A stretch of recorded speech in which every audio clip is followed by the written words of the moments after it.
Right, మిగతా update చూస్తే విజయనగరంలో ప్రస్తుతం ఎమ్మెల్సీ వైసీపీ నేత బొత్స మాట్లాడుతున్నారు. లైవ్ చూద్దాం.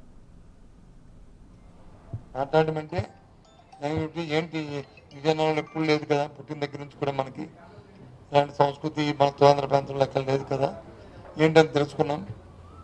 చాలా భయాందోళన వచ్చింది. ఏదైనప్పటికీ కూడా ఏదైతే నేషనల్ సెక్యూరిటీ ఫోర్స్ ఏదైతుందో వాళ్ళని ఆ లింకులన్నింటినీ కూడా చేసి వాళ్ళు చేస్తున్న దానికి అప్రిషియేట్ చేస్తూ ఇలాంటివి మళ్ళీ కూడా జరగకూడదని కోరుకుంటున్నాను. ఎందుకంటే ఎప్పటి నుంచో మనం ఇక్కడ మేము పుట్టిన దగ్గర నుంచి కూడా మేము తాత దగ్గర నుంచి కూడా అందరూ కలిసిమెలిసి ఉన్నాం ఇక్కడ. ఇప్పుడు ఇలాంటి ఆలోచన కానీ థాట్ కానీ ఇప్పుడు లేదు. ఎందుకంటే పీర్ల పండుగ వస్తే అందరం కలిసి చేసుకుంటాం. వినాయక చవితి ఊరేగింపు అమ్మవారి పండుగ వచ్చి వినాయక చవితి అయినా అందరూ కలిసి చేసుకుంటాం.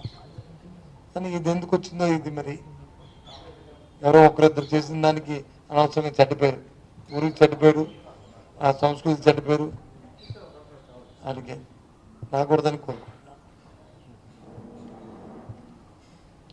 ఓకేనా? ఊర్లో అంత బాగుందా? కానీ ఎన్ఆర్జీస్ మాత్రం చాలా అన్ఫార్చునేట్ అది. సరే, మీ పేపర్లో వచ్చి మీ ఏనాడు ఏది జ్యోతి ఏది ఏదో పేపర్ ఉండగాని ప్రజలు అన్యాయం చేయకండి. వాస్తవానికి వెళ్ళి గ్రౌండ్లోకి వెళ్ళి ఒకసారి చూసి ఏం జరుగుతుందో చెప్పండి. సరే చెప్తే ప్రజలకు న్యాయం జరుగుతుంది. వాళ్ళ తరఫున మనం అడుగుతున్నా. అంటే పెన్షన్లు అంటే పెన్షన్ ఉన్నవి ఇచ్చారు, కొత్త పెన్షన్లు ఇవ్వట్లేదు.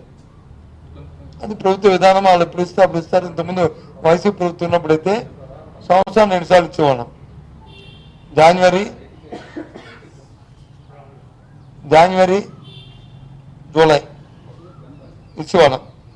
ఈ 6 నెలల కాలంలో ఎవరైతే ఎలిజిబిలిటీ ఉన్నవాళ్ళు వచ్చేవారు, అది ఏ పెన్షన్ అయినా, వృద్ధాప్య పెన్షన్ అయినా, వికలాంగ పెన్షన్ అయినా, లేదు వితంతు పెన్షన్ అయినా ఇచ్చేవాళ్ళం. ఇప్పుడు అలా కాకుండా మరి ఆ సిస్టాన్ని తీస్తారు. ఇప్పుడు వచ్చి కొత్త పెన్షన్ అనేది రాలేదు. మరి ఎప్పటి నుంచి ఇస్తారో చూద్దాం. అందుకే చెప్పాను, ఇప్పుడు ప్రజలు ఎంత కష్టపడతారో, ప్రజలు ఎంత ఇబ్బంది పడుతున్నారో. సంక్షేమం అసలు ఈ ప్రభుత్వమే తీసింది. ఎంతసేపు ఈ ఐటీ అని ఊరికే మప్పెడుతుంది, కానీ అసలు అది కూడా లేదు. చూస్తే వైద్యాల ప్రాంతంలో వచ్చి కొన్ని కంపెనీలకి అయితే రూపాయికి ఎకరానికి ఇచ్చి ఏ రకంగా ప్రజాధనం దుర్వినియోగం చేస్తున్నారు.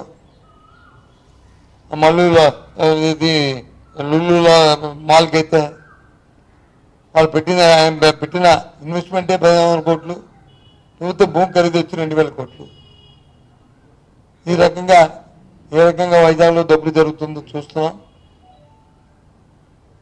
ఇది మంచిది కాదని చెప్పి నేను చెప్తున్నాను.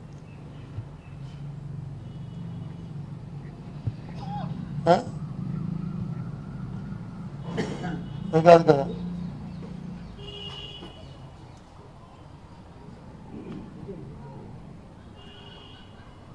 ఇంకేమున్నాయా?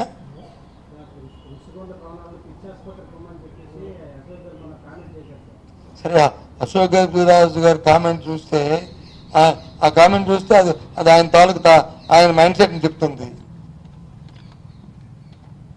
ఆయన మైండ్ సెట్ చెప్తుంది.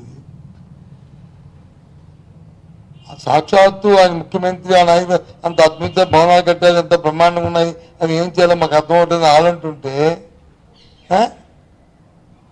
ఆ విషయం అది ముఖ్యమంత్రి చెప్పమనండి.